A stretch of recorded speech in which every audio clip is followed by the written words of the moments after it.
And now we have Vicki Manning. Hi, Vicki. Hi, Huntley. How are you doing? Good, good. Good, good. I'm so glad you're here. Vicki Manning is the owner of Somerville Manning, which is a gallery in Greenville, Delaware, near Wilmington. They have a beautiful space in Breck's Mill. Is it a new space, Vicki? No, the mill is 1814, and and it belongs to Hagley Museum here. And so the gallery's been here for 40 years. Well, I've had the gallery for 40 years. It's been here almost 30. Wow, and it is truly beautiful. They specialize in 20th and 21st century fine art and sculpture, and especially in the Wyeth family, which is what Vicki is going to speak with us today about. She's going to speak on N.C. Wyeth and Andrew Wyeth and Jamie Wyeth and some other members of the Wyeth family. So, Vicki, can you first just tell us about your association with the Wyeth family and how you came to be the main one of the main dealers in the Wyeth family?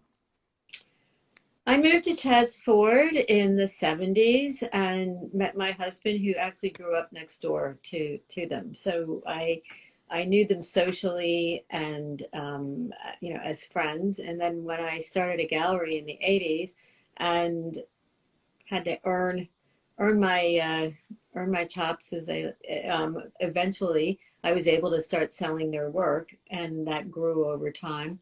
And then a real turning point was when a client who had asked me, bought some first edition N.C. Wyeth books by Scribner, Treasure Island, and said, I really want one of these. I know you know them. Can you find a painting for me? And I was put in touch with Carolyn Wyeth, who was the middle daughter, and she had the estate, and I was able to find him a painting. And then Andrew Wyeth was the executor, and he decided that I should manage that with her. So that's how I got started in that. And since then, I've done exhibitions for all of them several times in the last 30 years, at least. So. For sure. Well, that sounds like a great history. Tell us a little bit about the Wyeth family, just generally, before we get into into N.C. Wyeth and Andrew and Jamie's particular contributions to 20th and 21st century American paintings. Tell us a little bit about their family history.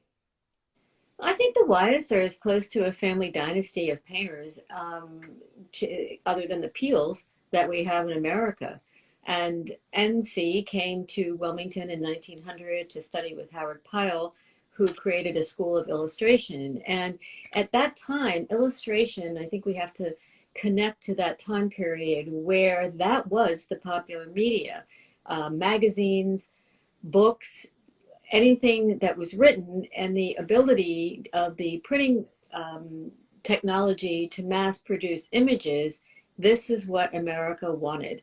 And so when NC learned, he was an immediate success. And if NC was on a cover of a magazine or sought after for books, it meant those magazines were sold rapidly. People were already collecting the work or the images right away.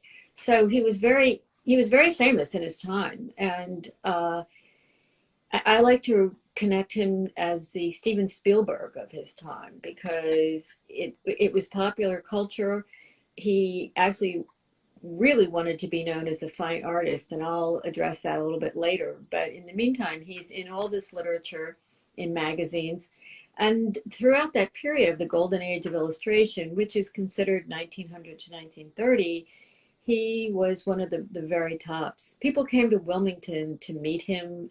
Wilmington was a thriving city in those days, with the DuPont family, highly cultured, and lots of movie stars and famous people would come here. And the Wyeths were always private, but at the same time, again, really, he was very sought after, which we don't realize because it was such a different time period. Right. Can you speak to his influences and his teachers?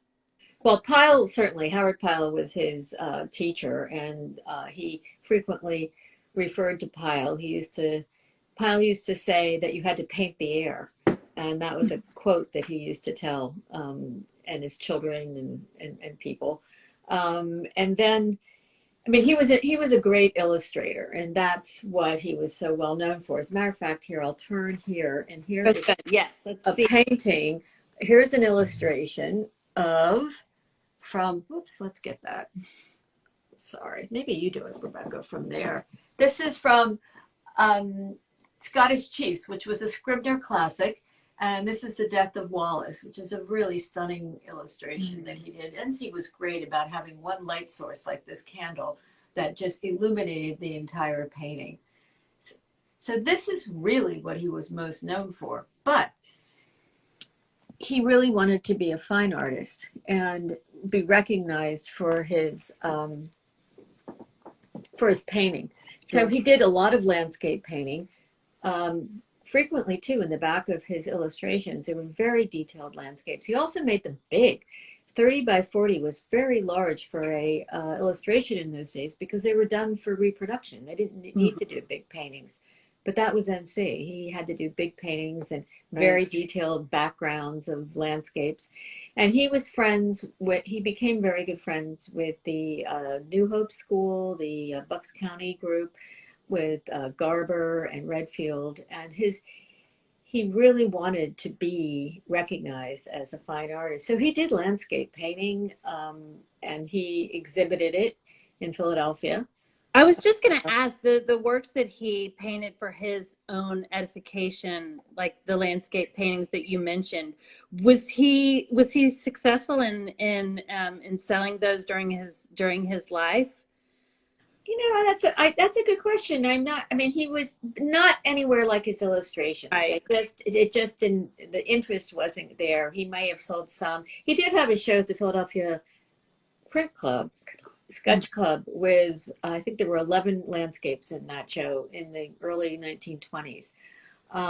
There is one of those from that show in the Philadelphia show that we put in, a landscape called Hazy Afternoon. That's beautiful with very thick paint and light, and it's a beautiful work. So that's really what he was trying to do. But he was famous again for his illustrations and his progeny. And progeny, like Wyeth. So I think we have to remember that in that time, he had 5 children. The oldest one was Henriette Wyeth, who he thought she was the progeny. He wanted them all to be artists. And out of the 5, 4 of them were artists. Henriette, the next one was Nathaniel Wyeth. He was a scientist and had 32 patents for the DuPont company. Then Carolyn Wyeth, Anne Wyeth, and Andrew Wyeth. And Anne Wyeth had a symphony performed by the Philadelphia Orchestra when she was only 19. She was a musician, but she painted too. And when he thought Henriette was going to be the one of that, which I thought was really interesting. When she was 16 years old, he was sending her to Philadelphia to study with the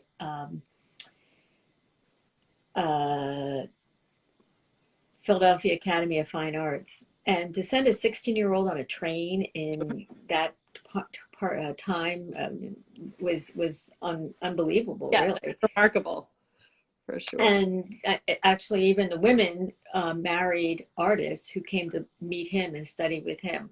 Henriette married Peter Hurd and ended up in New Mexico. And Anne Wyeth McCoy married John McCoy, who stayed here.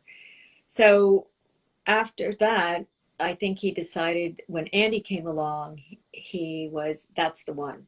That's the one that's really going to be the fine artist. He has it. And so he was taken out of school and studied only with his father. He was very, very close with his father, and spent his life just painting with him. So N.C. Wyeth kind of zeroed in on him and took him into his studio. Yes, very much so. I think he taught all of them. Anne Wyeth McCoy used to say that drawing in the Wyeth household, everybody was always on the floor drawing, and it was like it was like breathing if you were a Wyeth. You Right. had, everybody drew. It was really amazingly creative, imaginative household. And it was fostered in the household, it sounds like, this creativity was. So Oh, he has a great, in the collected letters of N.C. Wyeth, there's a great story I've always loved about how he took them down to Wilmington to see a movie with, who was the big star at that time? Anyway, Errol Flynn. And they're driving home, and he says to all the children, always wanted to teach a lesson. Now, remember how blank all those faces were as they just stared at a screen? No imagination, no thought. You know, you have to create it yourselves and make it yourselves. He must have been a really fantastic teacher. yeah, it sounds like it. Sounds like he'd be horrified by the video games today. Horrified. Well, let's move into Andrew Wyeth, and you know his story. Obviously, his father influenced him greatly. Greatly, and I think you have to remember that. So he was considered, and NC considered him the progeny, and really dedicated himself to training Andy, and but Andy really grew up between the wars. He was born in, I think it's 1917. And so, you know, he came of age during that time, World War I, the Depression, all that, World War II. And I think that all of that greatly influenced him. I think that he is, you know, he wanted to separate himself from the image, the style that his father painted in. Although his early paintings are very colorful, very kind of fluid watercolors. He was an instant success when he was 21 years old. They were waiting for him in New York at Macbeth Gallery, and the show was totally sold out. That was his immediate success. And I think but I think he was painting, you know, not like illustration. You know, he was very caught up in the common man. He did have figures in his paintings. He also, it was a time, you know, he connected to American art in the 30s. That was regionalism. That was Grant Woods. It was a WPA. There was a depression going on. I mean, a real sense of humanity, I think, was also happening at that point. And then you have World War II. So I think two things really coincided for Andrew Wyeth in terms of his painting and his life. His father died dramatically in 1945 in a car crash, and unexpectedly in a car crash. And here was his closest best friend, you know, everything, you know, here it was his father who had, you know, he had spent all this time painting with, and all that they shared. He was truly traumatized by that, and that's when he became the Andrew Wyeth that most people know, where his colors became monochromatic, and he started looking at life as the beginning of death. And you have to really What year was that? 1945. 45. 1945. And that was really, you know, from then on, you know, his sensibility, his ideas were really oriented around the challenges and difficulty of life, always ending in death. I mean, it changed him forever. And in my opinion, it coincides very much with what was happening with American art, because by that time the war was over, which was devastating. Now, we didn't have the war on our own soil, so nobody had to experience that, but we had this huge migration of intellectuals, artists from Europe, many of them, of course, escaping Nazi Germany.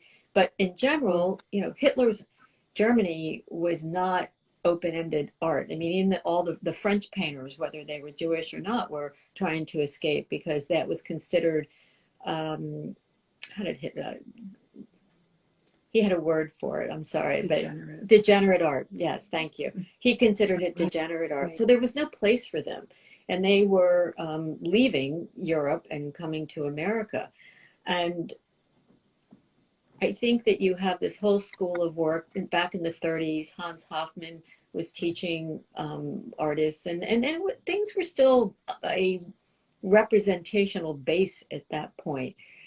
And the war hits, and after the war,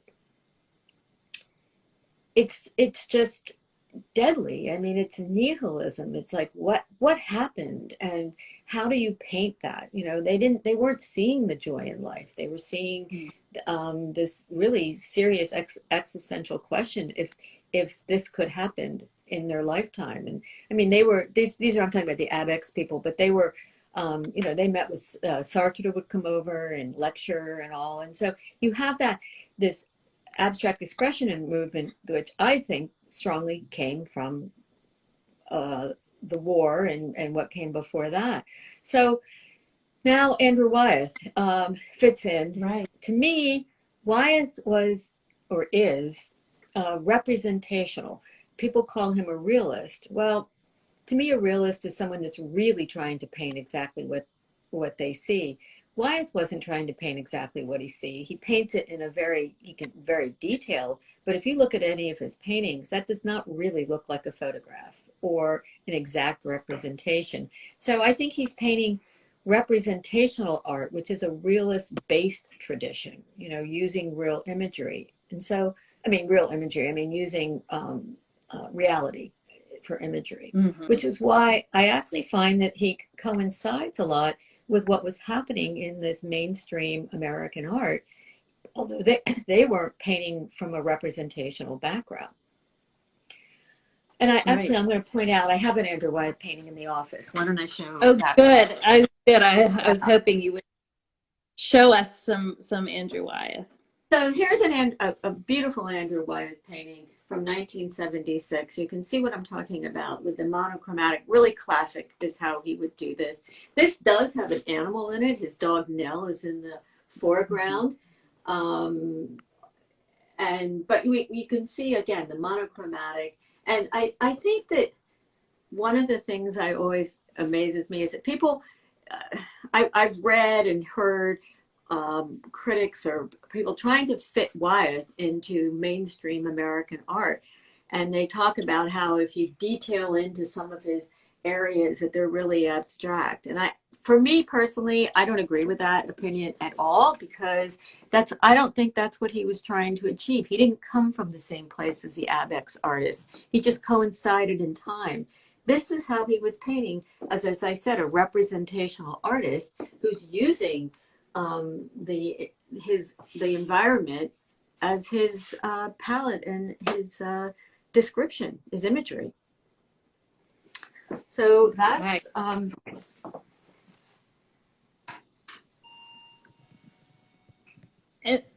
And then if we go to the picture right behind you, tell us that Jamie that's Jamie Wyeth. Yeah, so now we have Jamie Wyeth. That's the son of Andrew Wyeth, who also was pulled out of school to be taught to paint. And I think that I always like saying it's like one of the things by his father. Wyeth? By his father, yeah. And actually his Aunt Carolyn taught painting too to him. And he didn't get to know his grandfather, but he's painting. And he lives here in Chatsford. It's bucolic, it's beautiful. He's at the farm and he loves the animals. And he always says that he paints animals as personalities. As they're portraits. I also think with Jamie, he had this early training, and he painted one of his unquestionable masterpieces called Draft Age, which most people know iconically the way they know Christina's World, an incredible painting. Hangs at the Brandywine has that, so people can see it there.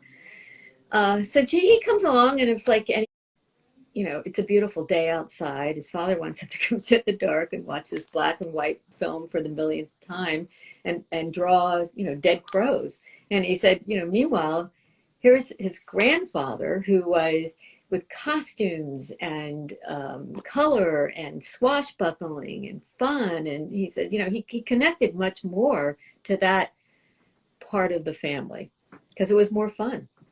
And I think that translates into his paintings too. As I said, I find that these, I don't know if you want to get close to that or not, but you know, his animals are they're fun. There's humor in them. They have an attitude, all of them, when he paints an animal. And I think that it also connects again to his time. He's representational, not, as I said, defined as a realist. And what's happening, he becomes very good friends with Andy Warhol, and they paint each other. He's going to New York. He's exposed to the factory and the pop culture up there, and I think he connects to that on his own. Not only does he paint Warhol, he paints other icons of the time, Schwarzenegger, Nureyev. There's a Nureyev in the show or in the gallery. And also, he even does a portrait of John F. Kennedy posthumously. He was asked to do that by his family, by the Kennedy family. But again, these are bigger than life people. These are like major, major artists of whatever field they were in. So to me, he's connecting to that. And I love this one series of work he does where it's Kleberg. He has a yellow lab, where he looks down one day and he paints a black circle on his eye, and then starts doing a whole series of paintings of this dog with this black circle around its eye. Well, that was I don't know who remembers this, but Our Gang with the Little Rascals, that was on TV in the 50s, and they always had a dog with a big spot with the circle painted around his eyes. So I think, again, this is Jamie connecting to his time period, and also with the influence of Warhol and others. He moves away from straight watercolor, and his works on paper become mixed media. And he's using a watercolor base and mixing other medias into, he's still using paper, and then mixes varnish into it so it has a sheen. So these paintings are flat, like have areas that are flat. The watercolor soaks into the paper, but then it lies on top also, like an oil paint. So you have depth happening in his paintings, and that would have been unusual for either his grandfather or his father, but certainly current with the time.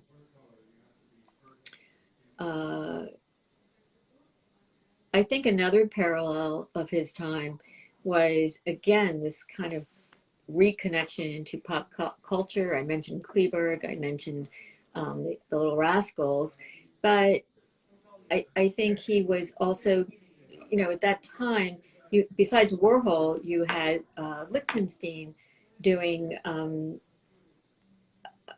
cartoons, you know, blowing up the cartoons, and Rosenquist with the lips and the cigarettes or whatever, you know, his different imagery. And I feel like Jamie was looking at that and thought about that even when he was doing the Kleberg or some of these other fun aspects of connecting to the culture. So do you have any other questions? There's a very sort of quick overview of all of them.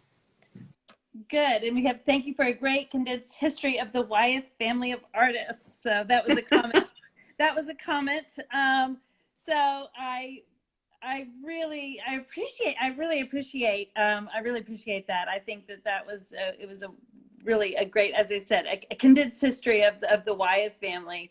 And we still have some people on, so we can go ahead if you have some questions. Go ahead. Vicki is still there and happy to answer some questions.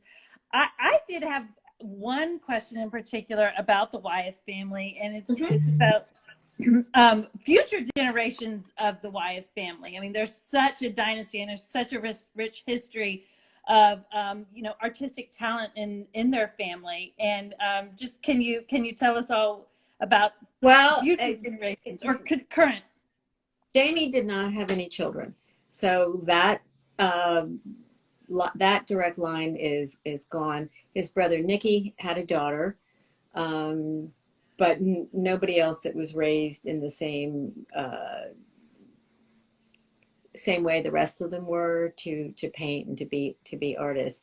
There, I think that the artistry's definitely continued in the next generation. I mean, McCoy's had daughters that paint and a son that was in movie producing. I think some of Nat Wyeth's at least one of Nat Wyeth's children painted, but not in the. Oh, actually, I take that back. The Herds in New Mexico, they did. They had their daughter, and then and continuing on their sons. Anyway, there's a generational in New Mexico. Sure. Well, and Vicki, tell us about what's going on at Somerville Manning. What do you have lined up for the spring and the summer? Do you have some shows, or can we come visit you in person? You can come visit us. We are open. We ask people to make appointments right now, but you don't have to. People do walk in. The only thing is we do right now manage how many people are in the gallery at one time. So if Sure. you don't call for an appointment, we might have to ask you to wait in the entry room. But yes, come visit. We're here Tuesday through Saturday, 10 to 5 with regular hours. And our right now we have two contemporary artists, Philip Koch and Michael Allen. And then our next show is called 9th Street Women and Their Legacy, which has been a huge project for all of us. And there was a book that was by Mary Gabriel, came out a couple years ago.